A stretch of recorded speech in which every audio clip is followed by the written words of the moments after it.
actually my brother yesterday, he mentioned the distinct difference between worship and praise music, where worship music is meant to be kind of slower and cultivate maybe some sort of intimate kind of feeling or moment with God or with some higher power, and then praise is more of that kind of upbeat, like excited, expressing kind of joy of the Lord sort of thing. And so I just find that kind of whole concept of like religion and music, like how they're so intertwined in so many ways. It's so interesting. So I can you maybe speak to that a little bit? What was your experience in the Baptist church and with music? What was that like for you? I mean, to be honest, that was kinda like if I had to, put together a ratio of what my focus in church was, I'd say it was probably like 99 1 or not 99 1, but I'd say like 95% music, 5% like everything else, because like I said, my grandmother was a minister of music. She plays the organ and she would also lead songs, singing as well as just directing. And then it's funny you say you're a drummer or grew up drumming. My dad's a drummer and then got me into Nice. drumming pretty early on as well. Um I always wanted to drum in church. I have a lot of older cousins who are really good drummers, so I was kind of like, I wasn't getting that opportunity like that because this cousin's drumming at this place, this cousin's drumming at this place. Was fortunate enough to have the cousin who's like closest in age to me. If he needed to go like get something to drink or needed a break, he'd be like, "Hey, hop on." I'm like, "Oh my gosh, I'm in church. I'm playing the drums. That's crazy." But Yeah. the church that we grew up in, it was like a small church. I'm talking about like when the choir went up to sing, like the majority of the congregation was in the choir stand singing. Oh Uh wow.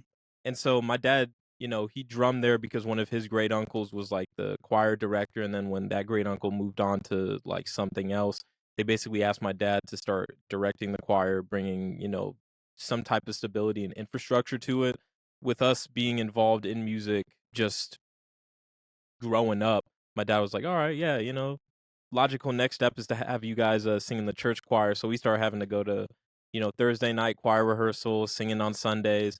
And I'm gonna be honest, like I didn't want to admit it at the time. My dad jokes about it now, but I used to lip sync. I used to lip sync really bad, man. Like Oh. I'm in the tenor section, so a lot of powerful voices, and I was not comfortable at all singing, man. Like not in the slightest. So I was just kind of happy to wear the robe, be up there, lead the choir out, and just be a part of the pageantry. But yeah, honestly, what kept me coming back to church, especially growing up, was, man, I want to hear what the visiting church has got when it comes to a drummer, a keys player, lead singers. Like the music was always what had me engaged. You know what I mean? So yeah, when it came to church, I always just think music first.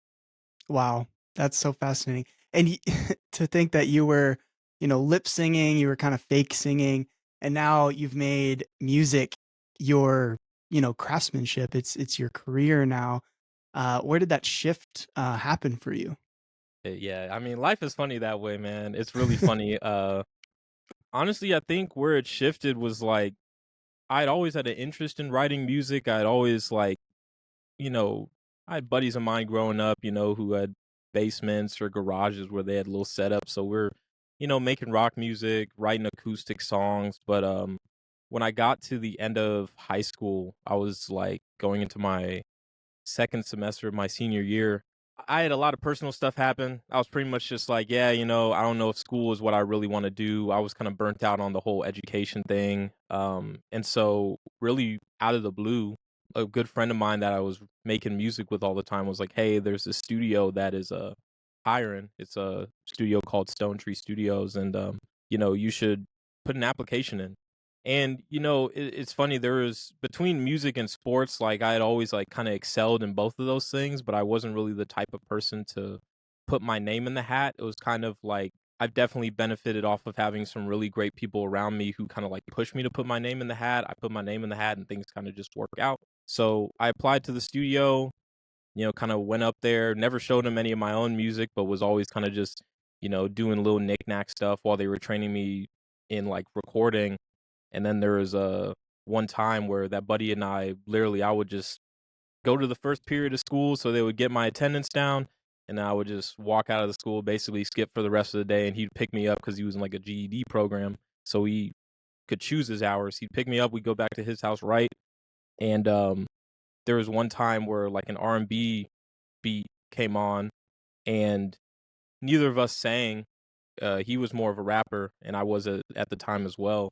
But something about that beat kind of like connected with me, so we ended up passing on it. But like I took a picture of the little icon or whatever the title was, and went home, wrote a song to it, recorded it at his house, and yeah, he ended up like posting it on SoundCloud without me knowing. And I had a couple of people from school like, "Yo, man, that track is fire." I'm like, "What are you talking about?" I know. They showed me the track. I'm like, "Man, this guy posted it." I got leaked before I even have any songs. He leaked it. So later that week, we're hanging out at the studio. We're like smoking with a buddy of ours in his car, and my friend was like, "Oh yeah, BAYEM sang on a song." I'm like, "Man, why is this man telling everybody?" So we played it. Our buddy was like, "Yo, we need to go inside and work on this." So worked on it, and that pretty much sparked us. We put together like a 14-song album in a month. I mean, we were skipping so much making music that it got to the point we were going to our government class that we shared. And if our government teacher didn't see us all week, when he finally saw us, he's like, "All right, what songs did you guys make? Like, show us some demos." You know what I mean? So Wow. yeah, after that, the guys who ran the studio were like, "Dude, you need to pursue this. I mean, we don't know where it's gonna go, but you you need to strike out on your own and try it out." And years later, we're here. This is a piece of a larger conversation that I had. You can watch the full episode by clicking here, or listen to it on Spotify, Apple Music, and wherever you listen to podcasts by searching for Truth and Tradition. I'll see you guys there.